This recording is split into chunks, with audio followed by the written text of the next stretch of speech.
बाबा जी और हुजूर जी की प्यारी संगत जी, राधा स्वामी जी।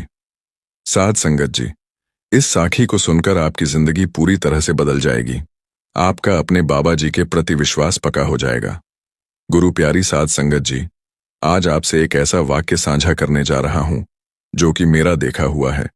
साध संगत जी, इस चैनल के माध्यम से आप जी से केवल वही बातें साझा की जाती हैं जो कि सत्संगियों की सच्ची आप बीती होती हैं, और जो संगत जी के साथ हुआ है आपको सिर्फ वही बताया जाता है जो उनके अनुभव होते हैं, वही आपसे साझा किए जाते हैं। संगत जी, इन्हें साझा करने का केवल एक ही मकसद है, ताकि उससे हम भी कुछ सीख सकें, हमें भी पता चल सके कि रूहानियत क्या है, कैसे हमने आत्मा का सफर शुरू करना है, और हम भी इस मार्ग पर आगे बढ़ सकें। साध संगत जी, ऐसा ही एक वाक्य है जो आपसे साझा करता हूं। हाल ही में हमारे गांव में एक सत्संगी माताजी की मृत्यु हुई। उनकी उम्र करीब 75 साल रही होगी। संगत जी, उन्हें बहुत पहले का नामदान मिला हुआ था और माताजी बहुत ही कमाई वाली थीं, खुले दिल की थी और खुली बातें करती थीं। उनको किसी बात का कोई डर नहीं था। सभी लोग माताजी का बहुत ही मान आदर करते थे क्योंकि वह बहुत कमाई वाली थी। सभी सत्संगी उनकी बात मानते थे। जो वह कहती थी उनके वचनों का पालन सभी करते थे, और वह सेवा भी बहुत करती थी। सेवा में माताजी को जत्थेदार बनाया जाता था। साध संगत जी, उनकी सेवा के प्रति इतनी लगन थी कि वह अपने घर से गुरु घर पैदल ही चली जाती थी। इतनी उनकी सेवा के प्रति लगन और था, और सभी उनकी बात माना करते थे, और कोई भी उनके हुक्म की उल्लंघना नहीं करता था, क्योंकि सबको पता था कि माताजी बहुत कमाई वाली है। उनके 2 बेटे थे और माताजी के दोनों बेटों की अपनी अपनी दुकानें हैं। माताजी अपने बच्चों को भी कहा करती थी कि बेटा, आप नामदान ले लो, लेकिन उनका मन दुनिया की तरफ था, अपने बिजनेस की तरफ था, इसलिए वह इन बातों पर गौर नहीं करते थे। लेकिन उनके बड़े बेटे ने माताजी के जोर डालने पर नाम ले लिया, लेकिन छोटे बेटे ने नाम नहीं लिया था। साध संगत जी, जब माताजी का अंतिम समय आया तो माताजी अपने बिस्तर पर लेटी हुई थी और सभी संगत उनके घर पर इकट्ठी हुई थी।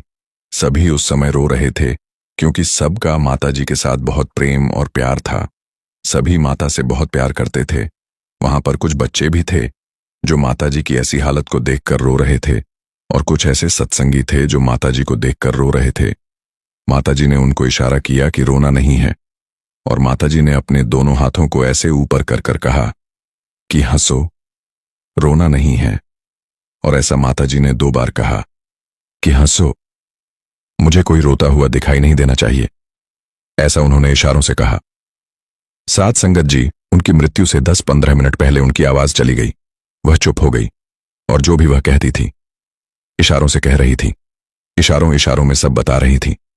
माताजी कह रही थी कि हंसो, कोई रोता हुआ नहीं दिखना चाहिए। तो माताजी की यह बात मानकर कुछ सत्संगी हंसने लग पड़े। माताजी के चेहरे पर एक अजीब सी मुस्कान थी, और माताजी बहुत खुश लग रही थी, और माताजी की खुशी का कोई ठिकाना नहीं था।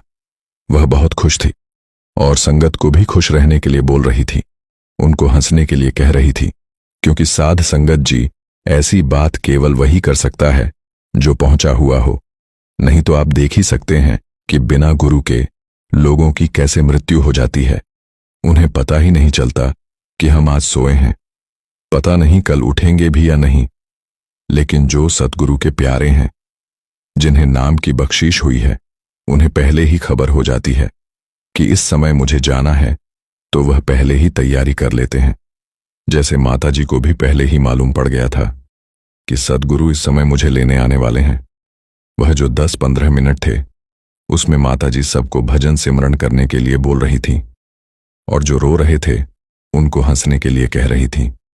उस समय माताजी के कमरे में कुछ लोग आए हुए थे। माताजी ने अपने बड़े बेटे को इशारे से कहा कि जिन्हें नाम मिल चुका है, जिन्हें सद्गुरु से नाम की बख्शीश हो चुकी है, केवल वही मेरे पास होना चाहिए। बाकी जो भी है उन सभी को बाहर निकाल दो। मेरे कमरे में केवल वही रहना चाहिए जिसे नाम की बख्शीश हुई है। बाकी जो कोई भी है, चाहे वह कोई भी हो, उसे बाहर निकाल दो। तो साध संगत जी, उन्होंने ऐसा ही किया। जिन्हें नाम की बख्शीश हुई थी, केवल वही माताजी के पास खड़े थे। बाकी जो भी थे, जिन्हें नाम की बख्शीश नहीं हुई थी, उन सभी को माताजी के कमरे से बाहर निकाल दिया गया और उसी समय माताजी का छोटा बेटा भी उनके पास आ गया। माताजी ने उसे इशारे से कहा कि तुम्हें नाम नहीं मिला है, तो माई ने इशारा किया कि तुम बाहर चले जाओ। साध संगत जी, पहले तो ये बात किसी को समझ में नहीं आई कि माई ऐसा क्यों कह रही है।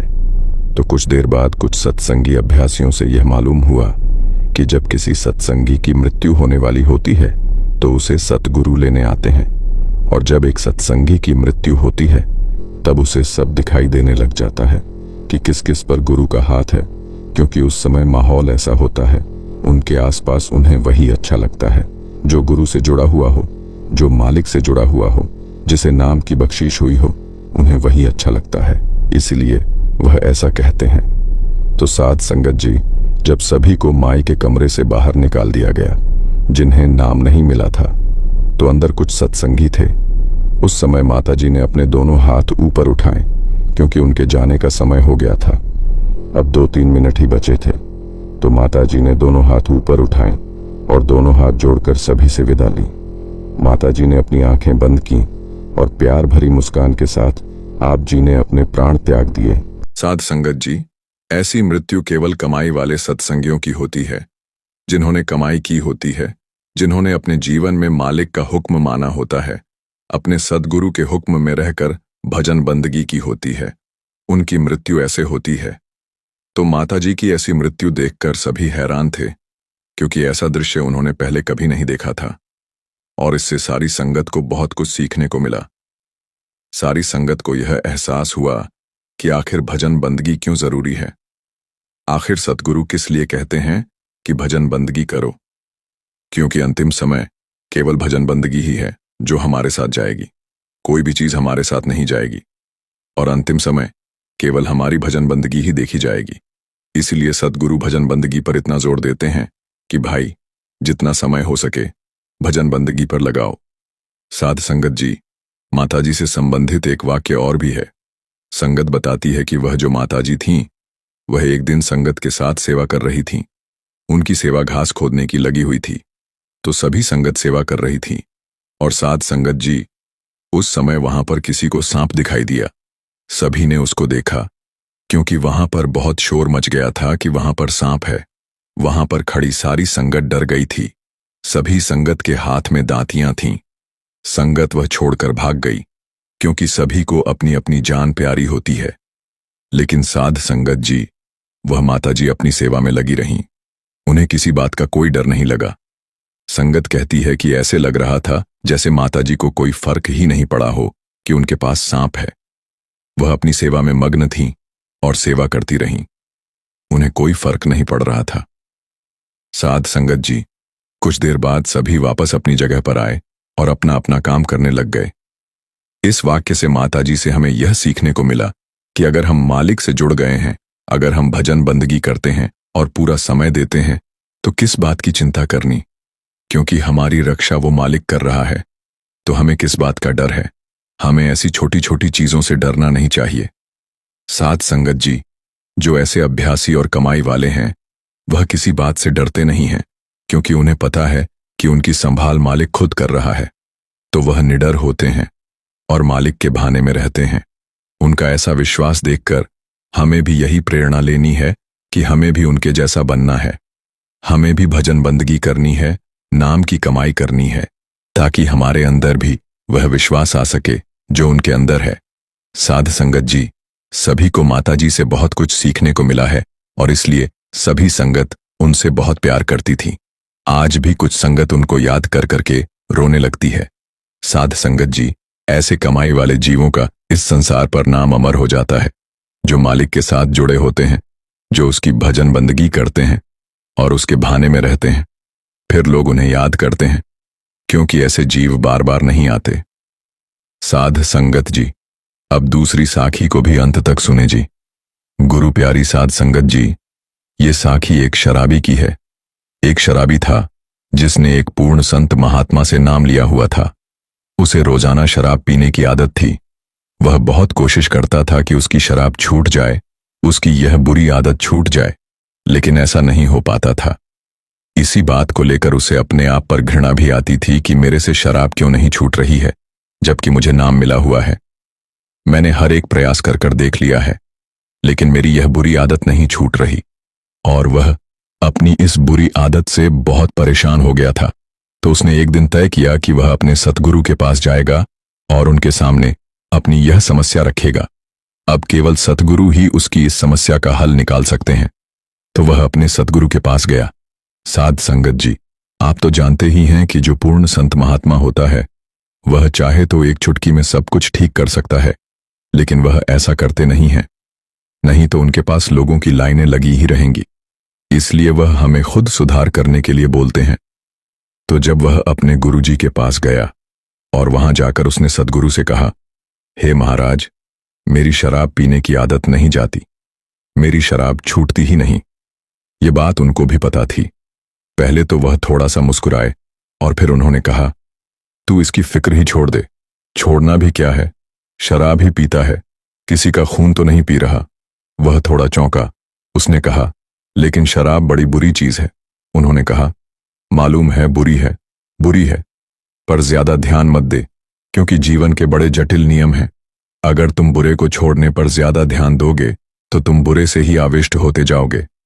जिस चीज पर ध्यान दोगे उसी से सम्मोहन हो जाता है। आंख लगाकर देखते रहो किसी चीज को, तुम उसके प्रभाव में पड़ जाते हो। तू छोड़ दे फिक्र, शराब की फिक्र मत कर, मालिक की भजन बंदगी की फिक्र कर। तेरी जीवन ऊर्जा उसकी तरफ जाने लगे।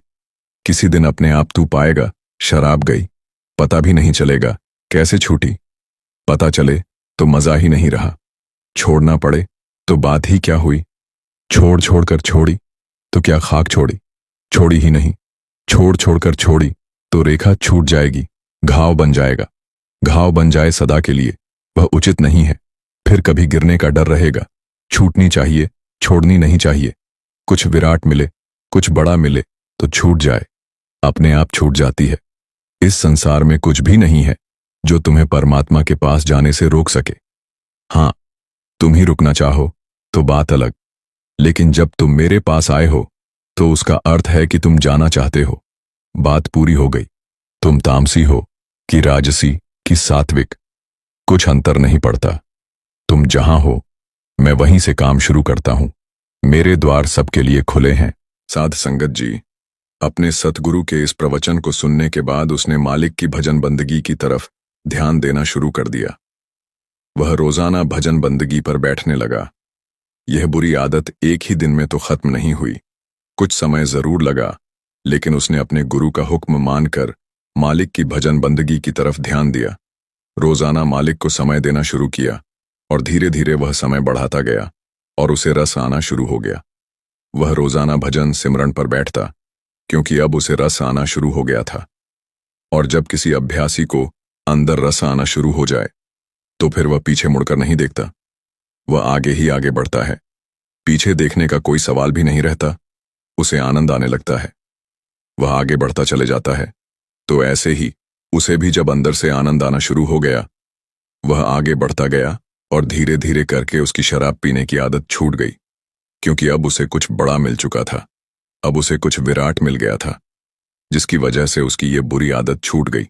छूटने का कारण भी है, क्योंकि जब हमें कुछ विराट मिल जाता है, कुछ बड़ा मिल जाता है, तभी हम छोटे को छोड़ सकते हैं, छोटे मजे छोड़े जा सकते हैं। तभी जब कोई बड़ा मजा मिले छोटे रस छोड़े जा सकते हैं। तभी जब कोई बड़ा आनंद मिले तो ऐसे ही उसे भी उस कुल मालिक के नाम का रस हासिल हुआ, जिससे ऊपर और कोई रस नहीं है। तो यह जो छोटे मोटे जो मजे थे वह उसके अपने आप ही छूट गए, क्योंकि अब उसे परमात्मा रूपी आनंद मिल चुका था और वह उस नाम धुन में लीन होता जा रहा था। और यह केवल गुरु की कृपा के कारण ही हुआ। इसलिए तो फरमाया जाता है कि अगर हमें इस भवसागर से कोई पार लेकर जाने वाला है तो वह केवल एक पूरा गुरु ही है, जो हमें एक सही मार्ग दे सकता है, हमारा मार्गदर्शन कर सकता है, और उसकी कृपा से हम इस भवसागर को पार कर सकते हैं। गुरु के बिना इस मार्ग पर चलना नामुमकिन है। उसकी कृपा के बिना हम इस मार्ग पर नहीं चल सकते। गुरु का मार्गदर्शन होना बहुत जरूरी है। इसलिए हमें भी अपने सद्गुरु के हुक्म की पालना करनी है, उनके भाने में रहना है और उनकी खुशियां प्राप्त करनी है। बाबा जी और हुजूर जी की प्यारी साध संगत जी, राधा स्वामी जी। संगत जी, जैसा कि आप जानते हैं कि बाबा जी और हुजूर जी अभी सिंगापुर में हैं और कल भी वहां बाबा जी ने सवाल जवाब किए थे। 15 जून को फिर से सिंगापुर में सत्संग और सवाल जवाब हुए। सत्संग हुजूर जी ने फरमाया और सवाल जवाब भी हुजूर जी ने ही किए। बाबा जी भी हुजूर जी के साथ ही स्टेज पर बैठे थे। इस वीडियो में हम आपको सबसे पहले हुजूर का 15 जून का सिंगापुर में हुआ सत्संग सुनाएंगे और उसके बाद 15 जून के सवाल जवाब भी सुनाएंगे। बाबा जी और हुजूर जी दोनों एक ही सोफे पर पास पास बैठे थे और आज बाबा जी ने इशारे में जैसे यह जतला दिया कि अब वो कम बोलेंगे और उनकी जगह हुजूर जी संगत को ज्यादा मार्गदर्शन देंगे। मतलब हो सकता है अब बाबा जी आगे सवाल जवाब सेशन कभी न करें।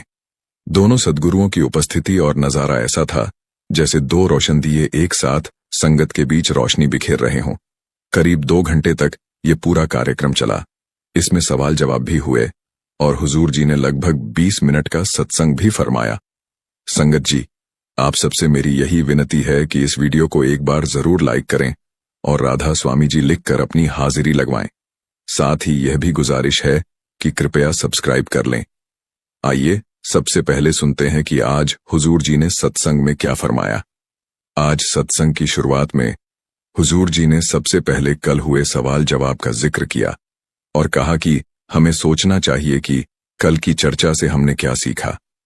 हुजूर जी ने कहा कि अनुशासन सबसे पहली चीज है। उन्होंने संगत से पूछा, क्या कभी बाबा जी सत्संग में देर से पहुंचे हैं? क्या कभी सत्संग देरी से शुरू हुआ है? नहीं, बाबा जी तो हमेशा सत्संग से 10 मिनट पहले वहां हाजिर रहते हैं। हुजूर जी ने समझाया कि जब हमें कहीं मीटिंग पर जाना होता है या किसी कार्यक्रम में शामिल होना होता है तो हम अच्छे कपड़े पहनते हैं, वक्त से पहले तैयार होते हैं और समय पर पहुंचते हैं। तो फिर हम भजन, सिमरन और सत्संग के लिए यही अनुशासन क्यों नहीं अपनाते? अगर हम दुनियावी कामों में इतने सटीक हो सकते हैं तो आध्यात्मिक जीवन में भी हमें उतनी ही जिम्मेदारी दिखानी चाहिए। हुजूर जी ने 2 टूक कहा कि रोज भजन सिमरन हमारी सबसे बड़ी जिम्मेदारी है और हमें इसे हर हाल में निभाना चाहिए। फिर उन्होंने सादगी पर जोर दिया। हुजूर जी ने कहा कि आज हमारे पास दौलत बढ़ती जा रही है। हमारी अलमारियों में इतने कपड़े पड़े हैं कि शायद हम सोच भी नहीं सकते। लेकिन क्या हमें जरूरत से ज्यादा पैसा और चीजें इकट्ठा करने से शांति मिली? शायद बिल्कुल भी नहीं। उल्टा हमारा मन और ज्यादा उलझता गया। हमें अपनी जरूरतों को कम करने की कोशिश करनी चाहिए। हुजूर जी ने यह भी साफ कहा कि वो यह नहीं कह रहे कि जरूरी चीज छोड़ दो। उनका मतलब यह था कि हमारी जिंदगी में असली खुशी और शांति तभी आएगी जब हम सादगी से जीना सीखेंगे। क्या दौलत या सांसारिक चीज हमें वो सुख दे सकती है जिसकी हमें तलाश है? बिल्कुल भी नहीं। इसीलिए उन्होंने समझाया कि हमें सादा जीवन जीने की आदत डालनी होगी। फिर हुजूर जी ने धर्म और संगठन के फर्क को बहुत ही सुंदर तरीके से समझाया। उन्होंने कहा कि संत कभी धर्म बनाने नहीं आते। धर्म तो तब बनते हैं जब संत हमारे बीच से चले जाते हैं और हम उनके उपदेशों को दीवारों के पीछे बंद कर देते हैं। जब दुनिया में संकट आता है तब असली धर्म दिखता है। हुजूर जी ने याद दिलाया कि जब कोविड आया था या जब युद्ध जैसी स्थिति बनी थी तब डेरा हर किसी के लिए अपने दरवाजे खोलकर खड़ा था। वहां किसी से उसका धर्म, जात या रंग नहीं पूछा गया। सबका स्वागत हुआ क्योंकि इंसानियत ही सच्चा धर्म है। हुजूर साहिब ने फरमाया कि इस दुनिया में जितने भी धर्म हैं, जितने भी धार्मिक ग्रंथ हैं, उन सब का मकसद एक ही है, हमें मालिक की एकता का बोध कराना। हुजूर साहब ने इंसानियत की ओर इशारा करते हुए कहा कि सबसे जरूरी है कि हम एक अच्छे इंसान बनने की कोशिश करें। उन्होंने कहा कि हमें अपनी जिंदगी को सीधा सादा और सच्चाई से भरपूर रखना चाहिए। हुजूर साहब ने यह भी कहा कि हमें मांस, मछली, शराब जैसी बुरी आदतों से बचना चाहिए और अपनी जिंदगी को पाक साफ बनाए रखना चाहिए। कई बार हम यह सोच लेते हैं कि हम सत्संगी हैं तो हमें बस सत्संग जाना है, गाना बजाना छोड़ देना है या नाचना गाना नहीं करना है।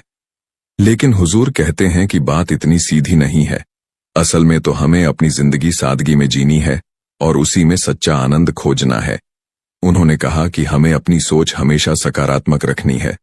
कोई भी व्यक्ति हो, चाहे वो कैसा भी हो, हमें उसके लिए कभी मन में बुरा नहीं सोचना चाहिए, क्योंकि अगर हम किसी से नफरत करेंगे तो नुकसान सिर्फ हमारा ही होगा, चाहे सामने वाला जाने या ना जाने की हमारे दिल में उसके लिए क्या है। लेकिन हम बार बार उसी नफरत की सोच में खुद को ही परेशान करते रहते हैं। इसलिए हुजूर साहब ने कहा कि हमें अपने दिल में नफरत की कोई जगह नहीं देनी चाहिए। फिर उन्होंने समझाया कि यह पूरी तरह हमारे अपने हाथ में है कि हम खुद को एक बेहतर इंसान कैसे बनाएं। इसके बाद हुजूर आत्मचिंतन की बात पर आए। उन्होंने कहा कि हमें अपने भीतर एक ऐसा आईना बनाना है जिसमें हम खुद अपनी सच्ची तस्वीर देख सकें। लेकिन यह होगा कैसे? हुजूर बोले, जब हम अपनी जिम्मेदारियों को अच्छी तरह निभा सकते हैं, जब दुनियावी काम हम पूरी ईमानदारी से कर सकते हैं, तो भजन, सिमरन और मालिक की याद में भी वही लगन क्यों नहीं लगा सकते। हुजूर ने कहा कि हमें दुनियावी कामों की तरह ही आध्यात्मिक कामों को भी महत्व देना चाहिए।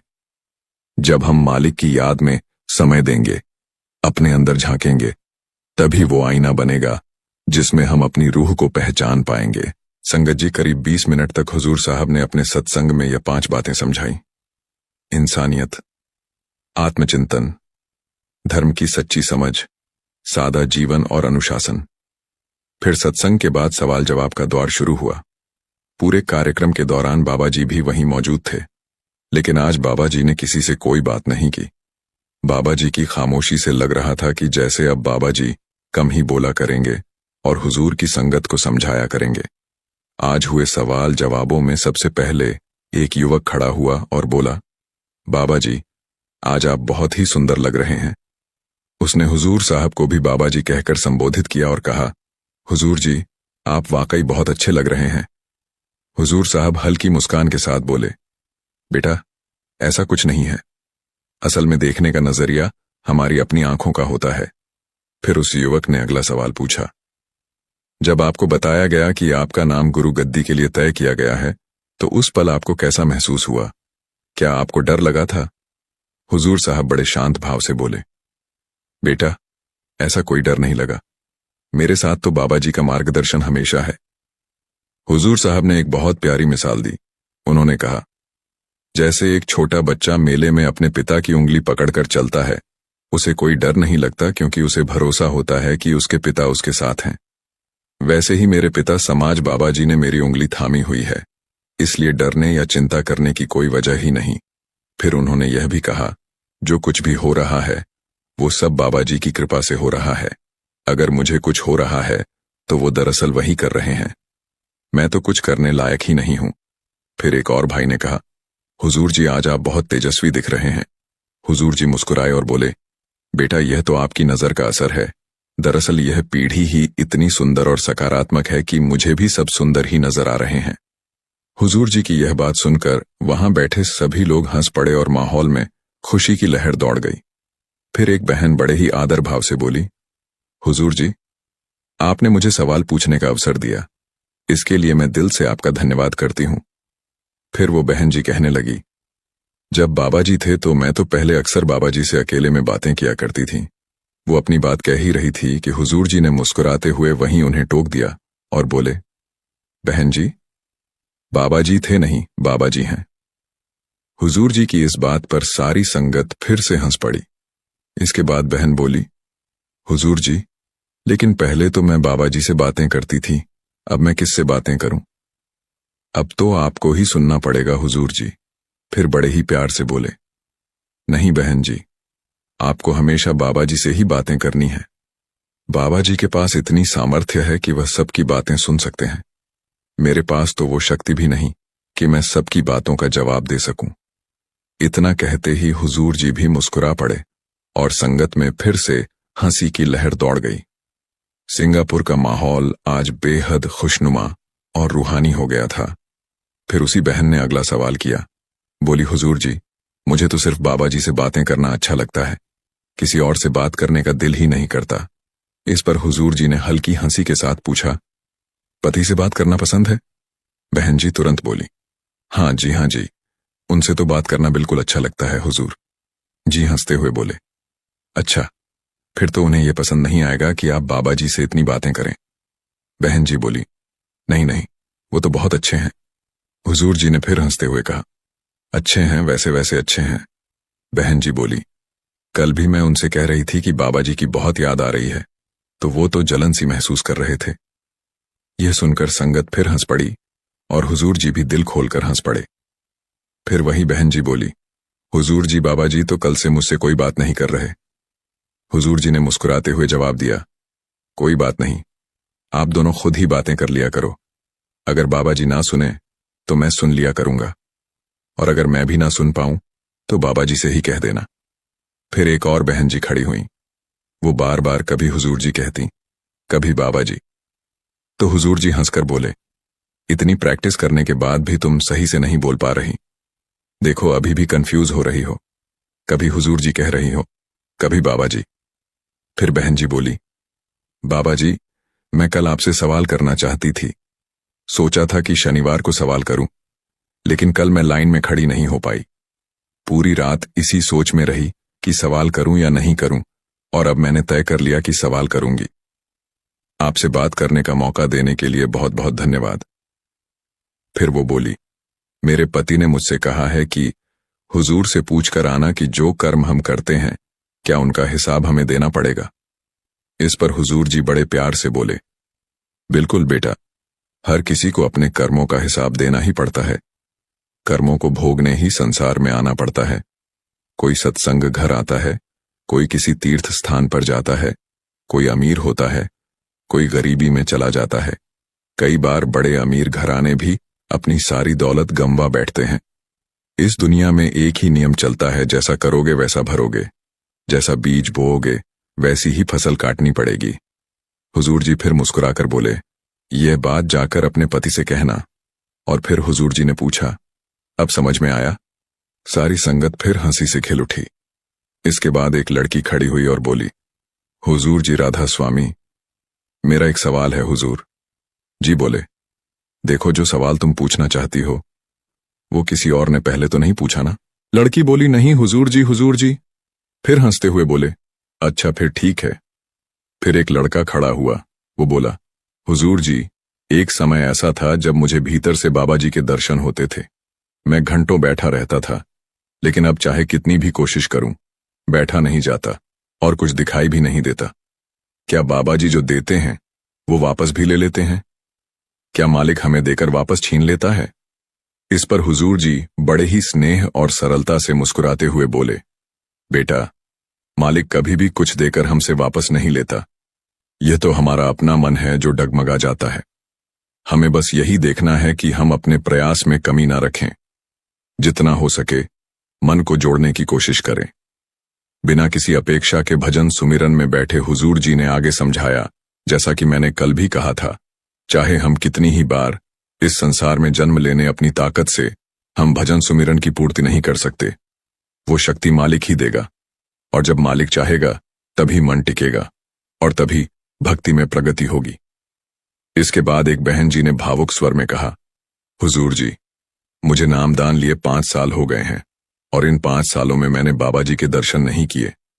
जब भी बाबा जी आते हैं कोई ना कोई काम आ जाता है, मैं मिल नहीं पाती।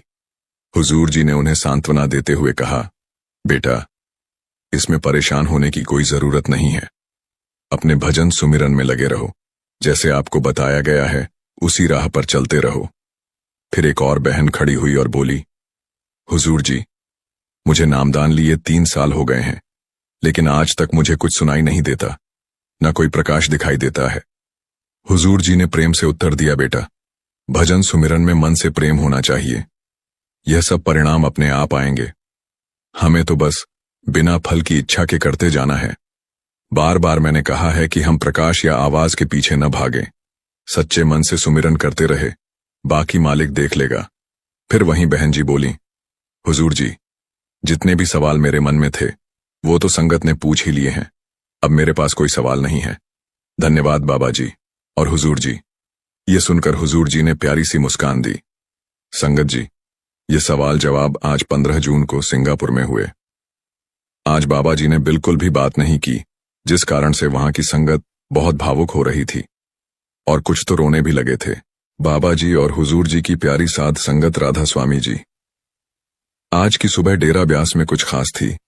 हुजूर ने सवेरे 8:30 बजे सत्संग फरमाया और दूर सिंगापुर में बैठी प्यारी संगत को बाबा जी ने दर्शन देकर उनके सवालों के जवाब भी दिए। आइए इस वीडियो में हम सुनते हैं कि हुजूर जी ने सत्संग में क्या फरमाया। करीब 55 मिनट तक हुजूर जी ने संगत को बेहद संजीदगी से आत्मिक राज की बातें समझाईं। उन्होंने सत्संग की शुरुआत जपाजी साहिब की पंक्ति से की। एक ओंकार, सतनाम करता, पुरख निर्भय, निर्वैर, अकाल मूरत, अजूनी साहिब। हम हुजूर जी ने फरमाया कि जिस मूल मंत्र को हम कभी कभी साधारण समझकर आगे बढ़ जाते हैं, वो दरअसल एक अनंत गहराई की ओर इशारा करता है। एक छोटी सी पंक्ति जिसमें पूरा आध्यात्मिक मार्ग समाया हुआ है। हुजूर ने कहा कि इन बातों को सिर्फ शब्दों के जरिए पकड़ा नहीं जा सकता।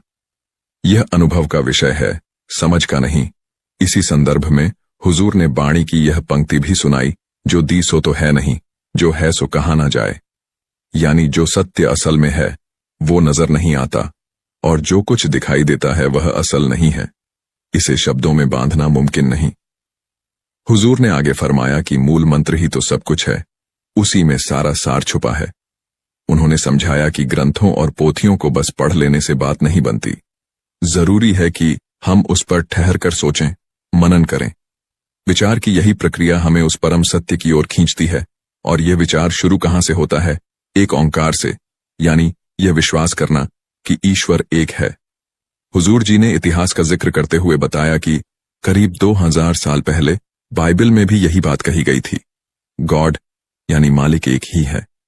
हुजूर जी ने फिर हमें याद दिलाया कि 1400 ईस्वी में भारत में जन्मे एक महान संत गुरु नानक देव जी ने भी यही बात दोहराई। सब गोविंद है, सब गोविंद है, गोविंद बिन ना कोई। यानी इस पूरे ब्रह्मांड में जो कुछ है वह उसी एक परमात्मा का ही रूप है। नानक साहिब की एक और सुंदर बाणी भी हुजूर ने साझा की। एक पिता एक के हम बारिक, जिसका अर्थ है कि परमात्मा एक पिता है और हम सब उसी की संतान हैं।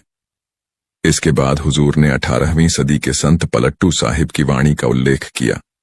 पलट्टू एक ही एक है, दूसरा ना ही कोई। हर युग में आए संतों महापुरुषों ने हमेशा यही बताया कि मालिक एक है, लेकिन अफसोस हम इंसान अपने भ्रमों और टकरावों में सच्चाई से भटकते चले जाते हैं। हुजूर जी ने कबीर साहिब की बाणी का हवाला देकर समझाया, हिंदू कहे मेरा राम, बड़ा तुर्क कहे मेरा रहमान, आपस में लड़ मरे मर्म ना जाना कोई। यानी इंसान अपने अपने मजहबों के नाम पर लड़ते झगड़ते रहे, लेकिन किसी ने भी मालिक की असल पहचान नहीं की। फिर हुजूर ने महाराज जी की वह अमूल्य सीख याद दिलाई जो दिल को छू जाती है। यह कौम हमारी नहीं, यह देश हमारा नहीं, मजहब भी हमारा नहीं। हमारी कौम सचखंड है, हमारा देश सतनाम है। हुजूर ने फरमाया कि हम सब एक प्रेम के महासागर से निकले हैं, लेकिन आज खुद को जातियों, देशों और धर्मों के दायरे में बांधकर जी रहे हैं। हुजूर बोले, आखिर सच्चा धर्म क्या है? हमारा असली धर्म तो इंसानियत है। हुजूर ने आगे फरमाया कि जब हम अपने बच्चों के लिए रिश्ता ढूंढते हैं तो सबसे पहले क्या देखते हैं? जाति, पैसे, शक्ल, सूरत। उन्होंने पूछा, क्या हमने सूरत देखनी है या सीरत? आप समझाते हैं कि जब दो लोग साथ रहते हैं तो उनका मेहनती होना जरूरी है, उनका चरित्र साफ और इरादे नेक होने चाहिए, दोनों को एक दूसरे के विश्वास के काबिल होना चाहिए। आपने बिल्कुल स्पष्ट शब्दों में कहा कि संतमत कोई धर्म नहीं है, यह एक मार्ग है जो मजहब या परंपराओं का रूप नहीं ले सकता। आपने कहा कि इंसान की फितरत होती है कि जो बात उसे समझ नहीं आती वह उसे कोई शक्ल दे देता है या आवाज दे देता है। जब हमें किसी चीज की पहचान नहीं होती, हम उसकी एक तस्वीर या मूर्ति बना लेते हैं ताकि हमारी समझ में आ सके। आपने समझाया कि यह जो पृथ्वी बनी है यह 5 तत्वों से बनी है, वायु, जल, अग्नि, पृथ्वी और आकाश। हमारा जीवन भी इन्हीं 5 मूल तत्वों पर टिका हुआ है। जैसे मछुआरा कहता है, जल ही मेरा देवता है। किसान कहता है, धरती मेरी माता है। हमने पानी को पिता बना लिया, धरती को मां मान लिया, क्योंकि सृष्टि इन मूल तत्वों के बिना चल ही नहीं सकती। हमने ज्ञान को सरस्वती माता कहा, ऊर्जा को पार्वती मां। आपने बताया कि इंसान ने देवी देवताओं को गुणों में बांट दिया, लेकिन जो मालिक है, जो सर्वशक्तिमान है, वह गुणातीत है, वह निराकार है, उसका कोई रूप नहीं। हमें अपनी सोच का दायरा बढ़ाने की जरूरत है। फिर क्या किया हमने? जब संत महापुरुष इस संसार को छोड़ते हैं तो हम उन्हें मंदिरों में, गुरुद्वारों में, समाधियों में कैद कर देते हैं। हम तीर्थ यात्राओं में लग जाते हैं, जबकि आपने समझाया कि असली तीर्थ क्या है। तीर्थ नहीं बन जाओ। तीर्थ नाम है गुण, शब्द, विचार। तीर्थ कोई स्थान नहीं है। तीर्थ तो वह अनुभव है जो हमें शब्द से प्राप्त होता है। आपने कहा नाम से ही सृष्टि उपजी है और नाम में ही सब कुछ विलीन हो जाता है। नाम क्या है? नाम वह शक्ति है जिसने इस ब्रह्मांड को जन्म दिया। फिर आपने दादू साहिब की वाणी का हवाला दिया। दादू शब्द बन दिया, सब रहे शब्दे ही सब जाए, शब्द ही सब उपजे। शब्द सब समय यानी हर चीज उस एक शब्द से पैदा हुई है और अंततः उसी में समा जाती है। उसी शब्द में से प्रकाश भी निकलता है और ध्वनि भी। यही वह धुन है, यही वह नाम है जो चारों युगों को तारने की ताकत रखता है। कबीर साहब ने भी कहा, अव्वल अल्लाह नूर उपाया कुदरत के सब बंदे, एक नूर से सब जग उपजा, कौन भले कौन मंदे। यानी सारी सृष्टि एक ही रोशनी से बनी है। आपने समझाया कि जो रोशनी हमारे भीतर है वही असली ज्योत है। नई पीढ़ी जब सवाल करती है कि यह सब तो धार्मिक किताबों में लिखा है, विज्ञान के मुताबिक तो ब्रह्मांड करोड़ों साल पहले बना था, तब आप बताते हैं कि अब विज्ञान भी मान चुका है कि यह सृष्टि एक प्रकाश और एक ध्वनि से बनी है। हम इंसानों ने ही उसे अपने ढंग से रूप और नाम दे दिए। फिर आपने बताया कि जब मंदिरों में पंडित शंख बजाते हैं, जब गुरुद्वारों में पाठ किए जाते हैं, जब मस्जिदों से अजान गूंजती है और चर्चों में मोमबत्तियां जलाई जाती हैं, तो सब जगह एक ही ऊर्जा को याद किया जाता है। वह ऊर्जा जिंदा है, वह एक नूर है, वह धुन है और उस एक से ही हमें फिर से जुड़ना है। आपने समझाया कि प्रकाश या ध्वनि की कोई जात नहीं होती, मालिक की कोई जात, कोई मजहब नहीं होता, वह तो सतनाम है। सच्चा नाम जो आदि से है, जो हमेशा से है। आप कहते हैं सच्चाई की अपनी एक हस्ती होती है, वह जो शुरू से अंत तक कभी नहीं बदलती। वही सच है। जो आता है और जाता है वह माया है। जो चीज बदलती है वह हमारे भजन, हमारी साधना के काबिल नहीं होती। माया ने तो इतना बड़ा जाल बिछा रखा है। हमारे शरीर में 9 द्वार हैं, 2 आंखों के, 2 कानों के, 1 मुंह, 2 नीचे की इंद्रियां और 2 नासिका के। इन्हीं के जरिए हमारी चेतना बाहर भागती रहती है और इसी माया के चक्कर में हम फंसते चले जाते हैं।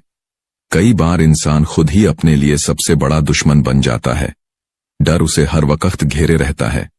हर किसी से, हर बात से अगर कोई थप्पड़ मार दे तो हम भी जवाब में थप्पड़ मारते हैं। कोई गाली दे तो हम भी पलटकर गाली देते हैं। मगर यह सब तो जानवरों वाला व्यवहार है। जैसे पहले कहते थे, यह तो बंदरों की हरकतें हैं। हुजूर ने साफ साफ समझाया है कि हम इंसानों को विवेक की शक्ति मिली है और हमारा काम है कि हम उस विवेक का सही इस्तेमाल करें। अगर हम सिर्फ अपनी प्रतिक्रियाओं पर ही चलेंगे तो जीवन में अंधकार के अलावा कुछ नहीं बचेगा। फिर बात करते हैं काम वासना की, वह आकर्षण जो नजरें बहका देता है और अंत में इंसान को मिट्टी में मिला देता है। हुजूर ने बताया कि यह वासना कितनी गहराई से हमारे जीवन को प्रभावित करती है। बड़े बड़े नेता, अमीर व्यापारी, संत और ऋषि जिन्होंने बरसों तक तप किया होता है, जिनके पास सिद्धियां होती हैं, उनकी सारी कमाई एक पल में जलकर राख हो जाती है। अगर वह इस आकर्षण में फिसल जाए फिर उन्हें सब कुछ दोबारा शुरू करना पड़ता है। भक्ति, साधना, सेवा, सब कुछ। कभी एक समय था जब परिवार एकजुट रहते थे, पर अब रिश्ते बंट चुके हैं। दौलत अलग अलग हो गई है और वह विषय जिस पर पहले समाज में बात करना भी शर्म की बात मानी जाती थी, आज आम हो गया है। अब तो टीवी सीरियल्स भी इसी पर आधारित हैं। हर कहानी, हर संवाद इसी ओर इशारा करता है। इसे इतना साधारण बना दिया गया है कि हमारी सोच भी इस ओर मुड़ने लगी है। हुजूर कहते हैं कि इसका सीधा असर हमारे मन पर पड़ता है। हम अंदर से कठोर होते जाते हैं, हमारी नींद उचट जाती है, मन बेचैन रहता है। पर अगर हमने संतमत के मार्ग पर चलना है तो अपनी नजर, अपनी सोच और अपना आचरण पवित्र रखना होगा। हुजूर समझाते हैं कि अपनी पत्नी को छोड़कर हर महिला को हमें मां या बहन के समान मानना चाहिए और स्त्रियों को भी अपने पति को छोड़कर हर पुरुष को भाई या पिता जैसा देखना चाहिए। जब यह नजर साफ होगी तभी मन शांत होगा, पर हम अक्सर फिसल जाते हैं। चंद मिनटों के सुख के लिए हम खुद को बेच देते हैं और फिर आता है लोभ। हुजूर महाराज जी कहा करते थे कि लोभ तो हमारे भीतर पालतू कुत्ते की तरह हर समय भौंकता रहता है, चैन ही नहीं लेने देता। बचपन में हम खिलौने बांट लेते थे, बड़े हुए तो कारें बांट लीं, बंगले बांट लिए। कभी कपड़े इतने होते हैं कि साल भर कोई दोबारा नजर नहीं डालता, पर फिर भी हम बांटते नहीं। अगर कपड़े साथ ले जा सकते तो राजा महाराजा जरूर ले जाते। एक समय था जब हम सोचते थे कि जिनके लिए हम सारा जीवन धन इकट्ठा कर रहे हैं वही लोग हमारे साथ अंत तक चलेंगे, लेकिन जब मौत का बुलावा आता है तो सब पीछे छूट जाता है। हम निहत्थे रह जाते हैं और जिनके लिए सब कुछ किया वही कभी कभी हमारे दुख का कारण भी बन जाते हैं। यही है मोह। हमें इंसान से इतना जुड़ जाते हैं कि खुद को ही भूल बैठते हैं। हम अपने बच्चों से मोह कर बैठते हैं, जबकि प्यार करना गलत नहीं है, लेकिन मोह का मतलब होता है खुद को भुला देना, अपनी पहचान मिटा देना। हमें बच्चों की जिम्मेदारी निभानी थी, लेकिन हमने उनकी जिंदगी जीना शुरू कर दी। हर बात में हस्तक्षेप करते हैं, तुम यह करो, तुम वो मत करो, लेकिन खुद पर कभी अमल नहीं करते। बच्चों को मोबाइल से दूर रहने को कहते हैं, लेकिन खुद सारा दिन मोबाइल में खोए रहते हैं। बच्चे हमारे कहे से नहीं बल्कि हमारे किए से सीखते हैं। हम कहते हैं कि बच्चे सत्संगी बने, लेकिन खुद उसका उदाहरण नहीं बनते। हुजूर महाराज कहते हैं, पहले खुद अमल करो, फिर बच्चों को कहो, फिर आता है। अहम वाणी में कहा गया है, हमें दीर्घ रोग है। दारू भी इस माह यानी मैं और मेरा ने हमें बांध कर रख दिया है। हम सिर्फ अपने बच्चों, अपनी संपत्ति, अपने घर तक ही सीमित हो गए हैं, लेकिन हमारी आत्मा को विस्तार चाहिए। जब हम इस दुनिया से विदा होते हैं तो आखिर में हमारे जाने के बाद हमें कोई भी ज्यादा दिन तक याद नहीं रखता। शरीर अग्नि में जलकर राख हो जाता है। हमें इन क्षणिक चीजों से ऊपर उठना है। यह संसार किसी का नहीं होता, हमें खुद को मालिक से जोड़ना है। अब सवाल है, माया के इस माया जाल से कैसे बचें? इसका उत्तर है नाम की कमाई, शब्द की कमाई। गुरबाणी कहती है, नाम खुमारी नान का छड़ी रहे दिन रात। संगत जी, यह कुछ महत्वपूर्ण बातें थीं जो आज के सत्संग में हुजूर ने संगत को समझाई। 40 साल हुजूर महाराज ने जितना प्रेम संगत को दिया, उससे ज्यादा प्रेम बाबा जी ने 35 साल दिया, और हुजूर जी उससे भी ज्यादा प्रेम हमें देंगे। बस हमें विश्वास करना है। गुरु प्यारी साध संगत जी, सभी को प्यार भरी राधा स्वामी जी। साध संगत जी, नाम के सिमरन से हमें इतने लाभ होते हैं कि आप जान भी नहीं सकते हैं। जो व्यक्ति एक बार सच्चे मन के साथ नाम जप लेता है तो उसकी जिंदगी ही बदल जाती है। नाम की बहुत बड़ी महिमा है और यह केवल पूर्ण संत महापुरुष ही जानते हैं, जिन्होंने नाम को जपा है, जिन्होंने नाम की कमाई की है, केवल वही इसकी महिमा को जानते हैं। एक बार एक संत जी किसी गांव में सत्संग फरमा रहे थे और उन्होंने वहां पर 7 दिन तक सत्संग फरमाया, और तीसरे दिन जब वह सत्संग फरमा रहे थे, वह कह रहे थे कि जो लोग कई तरह के पाप कर्म करते हैं तो उन्हें नरकों में जाना पड़ता है, मगर एक उपाय भी है जिससे नरकों में जाने से बचा जा सकता है।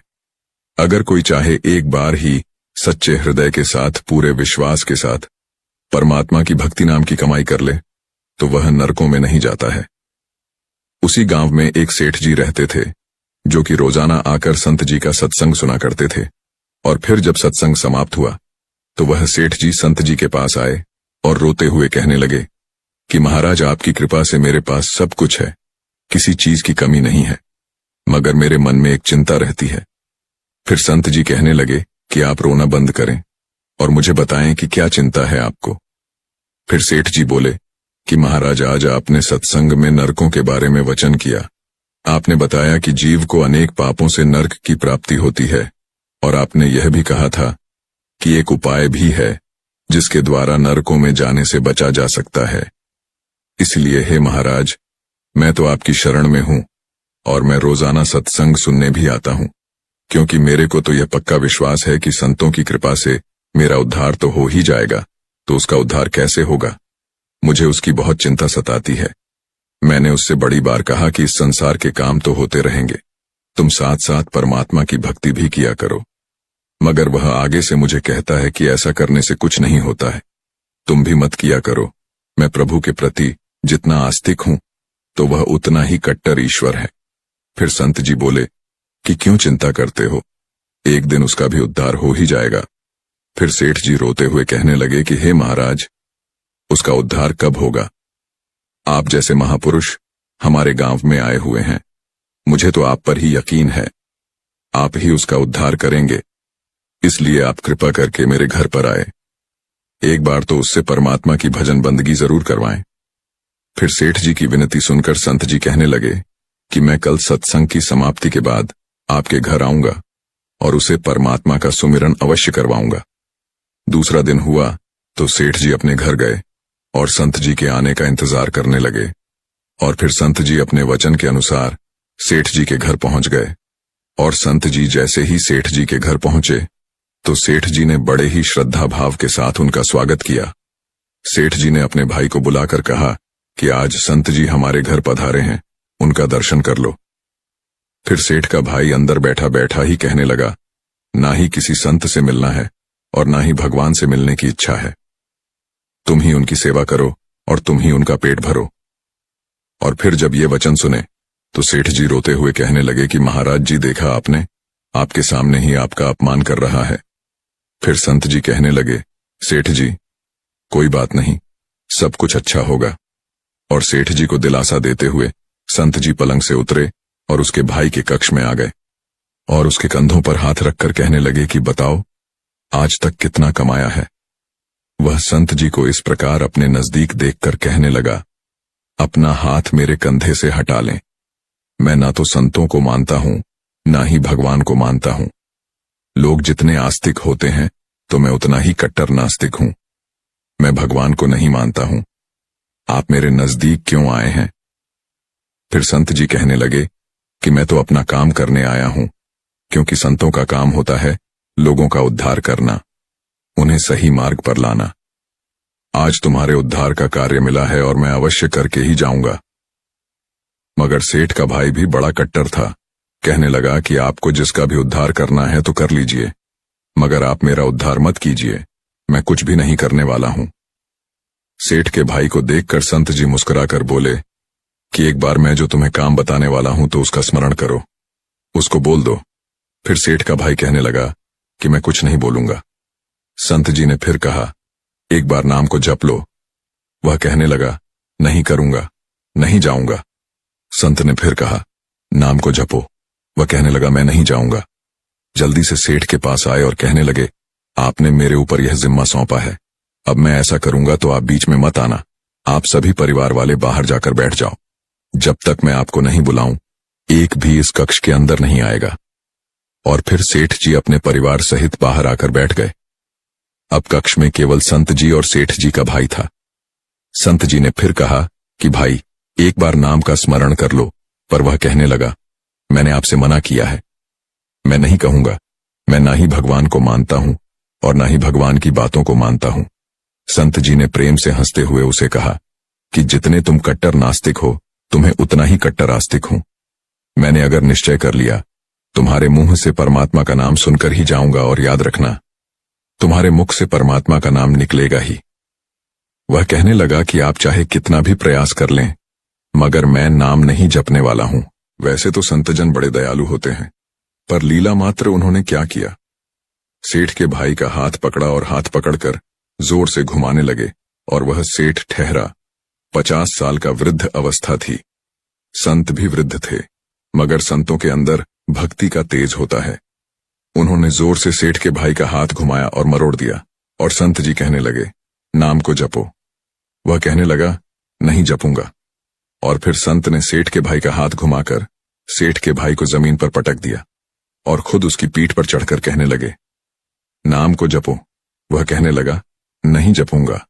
और फिर संत जी ने उसके दोनों हाथ पकड़कर उसके दोनों पांवों को बांध दिया और कहने लगे, नाम जपो। और फिर ऐसी अवस्था में सेठ का भाई सोचने लगा कि यह संत तो मुझे मार ही डालेगा। फिर उसने बिना इच्छा के एक बार नाम को जपना शुरू कर दिया, और फिर जैसे ही उसने नाम जपना शुरू किया तो संत जी ने उसके हाथ पैर खोल दिए और बाहर आकर कहने लगे, सेठ जी, आपका कल्याण हो गया, आपके भाई का भी कल्याण हो गया।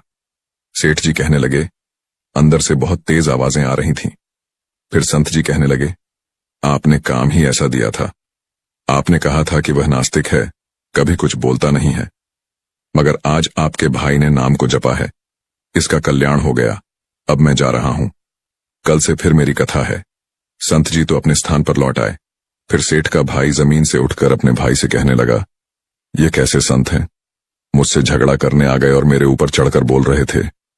कहने लगे, अगर नाम का सिमरण नहीं करोगे तो मैं तुम्हारे ऊपर ऐसे ही बैठा रहूंगा। उसकी बातें सुनकर सेठ जी हंसने लगे। वह हंसते हुए मन से भगवान को धन्यवाद देते हुए कहने लगे कि हे प्रभु, आपके संत भी बड़े दयालु हैं। कुछ कष्ट सहकर भी लोगों का कल्याण करते हैं। और फिर समय व्यतीत होता गया। अभी 5-6 महीने ही गुजरे होंगे कि अचानक छोटे भाई का देहांत हो गया। आत्मा शरीर से अलग हो गई और वह आत्मा ही यमराज के पास जाकर सारे हिसाब किताब देती है। और फिर इस व्यक्ति का हिसाब किताब खोला गया। यमराज ने चित्रगुप्त से कहा, यह इंसान जो आज आया है, हमारे पास तो इसका लेखा जोखा क्या है? चित्रगुप्त कर्मों का हिसाब देखकर बताने लगा, हे भगवान, इसने अपने जीवन में कभी परमात्मा का सिमरण नहीं किया, सदा पाप ही किए हैं। इसे तो नरक भेज दिया जाए।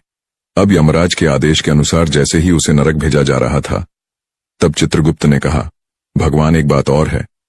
यमराज ने कहा, कौन सी बात?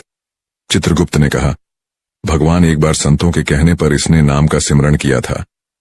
यमराज ने दूतों से कहा, थोड़ी देर रुक जाइए, इसका हिसाब किया जाएगा, इसके बाद ही इसे नरक में भेजा जाएगा। यमराज ने फिर चित्रगुप्त से कहा, जल्दी से इसका लेखा जोखा देखो, कहीं इसने परमात्मा का नाम तो उच्चारण नहीं किया है। चित्रगुप्त ने दोबारा फिर से पूरा हिसाब देखा और कहने लगे कि भगवान, इसने जो एक बार परमात्मा का नाम उच्चारण किया था तो वह संतों के भय से किया था, दिल से भी नहीं किया था, मगर एक बार नाम का स्मरण किया था। अब यमराज जी विचार करने लगे कि एक बार नाम का सिमरण और पूरा जीवन पाप में क्या किया जाए। फिर यमराज ने उसी इंसान से पूछा कि तुम यह बताओ कि हम तुम्हें पहले नाम के स्मरण का फल दें, जहां तुम्हें नरकों में भेज दिया जाए। फिर वह हाथ जोड़कर कहने लगा कि भगवान, नरक में तो जाना ही है, इससे अच्छा है आप मुझे एक बार नाम के सिमरण करने का फल दे दीजिए, फिर मुझे जहां चाहो वहां भेज देना। और फिर यमराज जी अपनी पुस्तक खोलकर देखने लगे कि एक बार नाम सिमरण करने का फल क्या है। उन्होंने सारी पुस्तकें खोल दी, मगर उन्हें कोई भी फल दिखाई नहीं दिया। और फिर वह विचार करने लगे कि एक बार नाम का सिमरण का फल क्या होता है, मुझे पता ही नहीं है। फिर वह अपनी शंका का निवारण करने के लिए उस व्यक्ति की आत्मा को लेकर अपने साथ स्वर्गलोक में आ गए। स्वर्ग में आकर यमराज ने इंद्र से कहा, हे इंद्रदेव, मुझे बताएं कि एक बार नाम का स्मरण करने का क्या फल है। इंद्रदेव ने प्रयास किया, मगर उन्हें भी इसका फल पता नहीं चला। फिर वह सब देवता मिलकर ब्रह्मदेव के पास आए। ब्रह्मदेव ने जब उन सबको देखा और कहने लगे कि यह आपके साथ इंसान कौन है, फिर इंद्रदेव कहने लगे, भगवान, इसने एक बार नाम का सिमरण किया है और बाकी सारा जीवन इसने पाप किए हैं। हमें तो पता नहीं एक बार नाम का स्मरण करने का फल क्या है, इसलिए हम आपके पास आए हैं। फिर ब्रह्मा जी ने भी बड़ा प्रयास किया। एक बार नाम के सिमरण का फल क्या है, उन्हें भी पता नहीं चला। फिर ब्रह्मदेव कहने लगे कि हम इसे अपने साथ लेकर भगवान शंकर जी के पास चलते हैं। फिर वह भगवान शंकर जी के पास पहुंचे। भगवान शंकर जी से प्रार्थना करके कहने लगे, हे महादेव, इस इंसान ने सारा जीवन पाप किए हैं, बस एक बार संतों के कहने पर नाम का स्मरण किया है। अब आप ही बताएं कि एक बार नाम का स्मरण करने का क्या फल होता है। फिर महादेव जी ने बड़ा प्रयास किया, पर उन्हें भी नहीं पता चला। फिर भगवान शंकर जी कहने लगे कि हमें सभी को भगवान श्री कृष्ण जी के पास चलना पड़ेगा, क्योंकि वही इसके बारे में जानते हैं। ऐसा सोचकर सभी देवी देवता उस इंसान की आत्मा को लेकर भगवान श्री कृष्ण जी के गोलोक धाम में पहुंच गए। गोलोक धाम में भगवान श्री कृष्ण जी राधा जी के साथ अपने आसन पर विराजमान थे। भगवान श्री कृष्ण जी ने सभी देवी देवताओं का सम्मान किया और उनसे पूछा कि आज अचानक आने का कारण क्या है। तब भगवान शंकर जी हाथ जोड़कर कहने लगे, हे भगवान, यह इंसान, इसने अपने जीवन में अनेक पाप किए हैं, पर एक बार इसने परमात्मा का नाम जपा है। यमराज जी इस बात का पता नहीं लगा सके कि एक बार परमात्मा का नाम जपने का फल क्या है, तो वह इसकी जानकारी लेने के लिए इसके साथ इंद्र के पास आए थे। फिर स्वर्ग से होते हुए ब्रह्मलोक आए। फिर ब्रह्मलोक से होते हुए इन सबको अपने साथ लेकर आपके पास आए हैं। तो आप ही बताइए, एक बार सिमरन करने का क्या फल हो सकता है? जब इस प्रकार बात चल रही थी तो भगवान कृष्ण के पास बैठी राधा रानी बड़े जोर से हंसने लगी। तब श्री कृष्ण ने कहा, हे राधिका, क्यों हंस रही हो? फिर राधा जी हंसती हुई कहने लगी कि हे भगवान, ये अभी तक एक बार सिमरन का महत्व नहीं समझ सके। तब भगवान शंकर जी कहने लगे, हे महारानी, एक बार सिमरन करने का क्या फल है?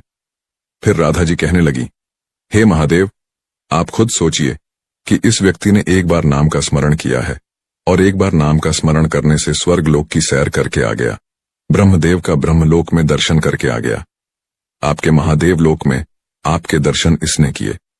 आज एक बार नाम के सिमरण के प्रभाव से ये आप सबको साथ लेकर हमारे गोलोक में धाम में आ गया है और मेरे दर्शन और भगवान श्री कृष्ण के पूजन कर रहा है। तो इससे अधिक एक बार नाम जपने का फल क्या हो सकता है? जब राधा जी ने इस प्रकार एक बार नाम जपने का पूरा महत्व बताया तो यमराज जी कहने लगे कि यह तो बड़ा अनंत फल है। जो व्यक्ति नरकों में जाने वाला था वह एक बार नाम का उच्चारण करने से सब लोगों की यात्रा कर भगवान श्री कृष्ण और राधा रानी के चरणों में उपस्थित हो गया है। तो इससे अधिक फल और क्या हो सकता है? तभी फिर से यमराज कहने लगे, भगवान, क्या इसे अब नरकों में जाने की आवश्यकता नहीं है? फिर श्री कृष्ण जी कहने लगे, हे धर्मराज, जिसने एक बार राधा रानी के चरणों का दर्शन कर लिया तो वह तो कभी नरक में जा ही नहीं सकता है। तो फिर वहां जो भक्त दर्शन कर रहा था तो कहने लगा, हे महारानी, मैंने तो संतों के कहने में आकर एक बार नाम का स्मरण किया था, पर जो सच्चे हृदय से परमात्मा का नाम जपते हैं, नाम का स्मरण करते हैं, तो उन्हें तो जीवन में कोई भय होगा ही नहीं। वह तो नरकों में कभी जाएंगे ही नहीं, वह तो सीधा आपके चरणों में समा जाएंगे। तो इतना महत्व है एक बार नाम जपने का, तो सच्चे हृदय से जो एक बार नाम जप ले तो उसे साक्षात परमात्मा के दर्शन हो जाते हैं। तो साध संगत जी, देखा आपने एक बार नाम जपने का कितना फल होता है। इसीलिए सद्गुरु जी हमें हर बार यही फरमाते हैं कि भाई, नाम का सिमरन भजन कर लो, नाम का सिमरन भजन कर लो, क्योंकि इसी से हमारा बेड़ा पार होगा, क्योंकि इसके अलावा और कोई रास्ता नहीं है। साध संगत जी, जिन लोगों का मन एक जगह नहीं टिकता है वो एक बार इस सत्संग को जरूर सुने। साध संगत जी, पहली पातशाही श्री गुरु नानक देव जी महाराज ने फरमाया है कि मन जीते जग जीत, यानी जिसने इस मन को जीत लिया तो सारे जग को जीत लिया, यानी इस सारी सृष्टि को जीत लिया। और हम देखो कि कैसे इस मन के कहे में आकर कर्म कर रहे हैं। मन के कहे ही खाते हैं, मन के कहे ही पीते हैं, हर कोई काम करते हैं। कैसे इस मन के पीछे लगकर हम अपना सारा जीवन ऐसे ही व्यर्थ गवा रहे हैं। तो साध संगत जी, आज का सत्संग इस पर ही आधारित है। असली परमेश्वर को वो कोई विरला ही जानता है, यानी सबका ईश्वर परमेश्वर ब्रह्मा पार ब्रह्म मन ही है। लोग मन के कहे ही खाते पीते हैं, मन के कहे ही ये रिश्ते नाते करते हैं, मन के कहे ही नौकरियां चाकरी व व्यापार करते हैं, मन के हर एक काम ही, मतलब कि हर एक काम ही मन के कहे अनुसार करते हैं। गुरु नानक देव जी महाराज फरमाते हैं कि मन एक मस्त हाथी की तरह है जो विषय विकारों के जंगलों में फिरता है। कभी बेटे बेटियों का प्यार, कभी शराबों कबाबों की लज्जत, कभी नाच, कभी रंग तमाशे। मतलब यह है कि यह मन बेईमान है और यह 5 तत्वों के सतोगुणी अंश से पैदा हुआ है। हर एक चीज अपने असल की ओर जाती है, क्योंकि यह मटीरियल जड़ पदार्थ से पैदा हुआ है, इसलिए यह जड़ पदार्थों का असर है। एक बार का जिक्र है कि एक राजा की लड़की का एक शहजादे से प्यार हो गया। उसने कहा कि मेरा बाप तो तुम्हारे साथ शादी नहीं करने देते, लेकिन मैं तुझे चोरी ले जाऊंगा। और फिर रात को मौका पाकर दोनों हाथी पर सवार हो गए और चल दिए, और रास्ते में नदी पड़ती थी, वह हाथी उसके बीच में लेट गई। फिर राजा की लड़की कहने लगी कि इसकी मां को भी यही आदत थी।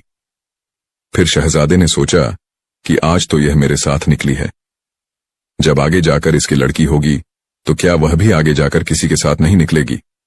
फिर से ज्यादा कहने लगा कि राजकुमारी, अभी रात है, मैं तुझे वापस तेरे महल में छोड़ आता हूं, क्योंकि न ही तू बदनाम होगी और न ही मैं बदनाम होऊंगा। मतलब यह है कि मन जड़ पदार्थ से पैदा हुआ है और जड़ पदार्थ का आशिक है। मन एक मस्त हाथी की तरह मोह और माया के जंगल में फिरता है। बड़े बड़े ऋषि मुनि भी इसके गुलाम बनकर रह गए। आप इतिहास पढ़कर देख लो। श्रृंगी ऋषि ने 88 वर्ष तप किया। राजा दशरथ ने स्त्रियों को भेजकर उसे जज करवा लिया। हालांकि वह पवन अथवा हवा पर गुजारा करने वाला था। वृक्षों के तनों को जुबान से छूता था और यही उसकी खुराक थी। अन्न नहीं खाता था, यही उसकी खुराक थी। यह मन विषय विकारों का आशिक है। इसलिए कहा जाता है कि इससे बचने का अगर कोई उपाय है तो वह है गुरुमुख की शरण और नाम की कमाई। इस दुनिया में सिवाय गुरुमुख की शरण के और बचने का कोई उपाय नहीं है। केवल यह एक ही रास्ता है, सद्गुरु और सत्संग। अब सवाल पैदा होता है कि गुरु कौन है।